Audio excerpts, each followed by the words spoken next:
Hello అండి. పిల్లల కోసం ఈవినింగ్ స్నాక్స్‌లోకి ఒకసారి కొత్తగా ట్రై చేద్దామని చెప్పేసి ఇలా అయితే ట్రై చేస్తున్నా.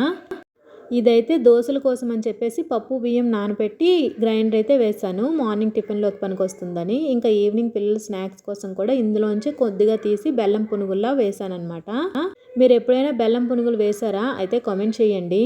ఈ దోసల బ్యాటర్ అనేది కొద్దిగా చిక్కగా ఉండేటట్టు చూసుకోవాలి. పునుగులులా రావాలి కదా! మరీ పలచగా అయిపోతే సరిగ్గా రావన్నమాట.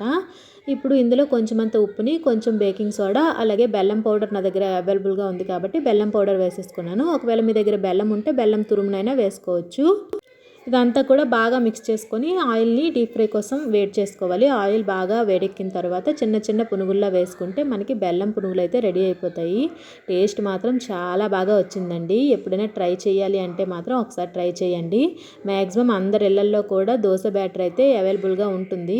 ఈ వింటర్ మొత్తము కూడా పిల్లలకి ఈవినింగ్ స్నాక్స్లోకి వేడివేడిగా ఏవైనా చేసి పెడితే వాళ్ళు కూడా ఇష్టంగా తింటారు. సో నేనైతే ఇలా ట్రై చేశాను. చాలా చాలా బాగా వచ్చాయండి. ఎవరైనా చేయాలంటే మాత్రం ఖచ్చితంగా చేయమనే చెప్తాను. ఇందులో ఎలాగో మినపప్పు, బియ్యము ఇంకా బెల్లం పౌడర్ అయితే యూజ్ చేసాం కదండి. హెల్త్కి కూడా చాలా మంచిది. మరి మీరు ఈరోజు ఈవినింగ్ స్నాక్స్లోకి ఏం చేశారో కామెంట్ చేయడం మర్చిపోవద్దు. అలాగే వీడియో నచ్చితే ఒక లైక్ ఇచ్చి ఛానల్ సబ్స్క్రైబ్ చేసుకుని వెళ్ళొచ్చు కదా.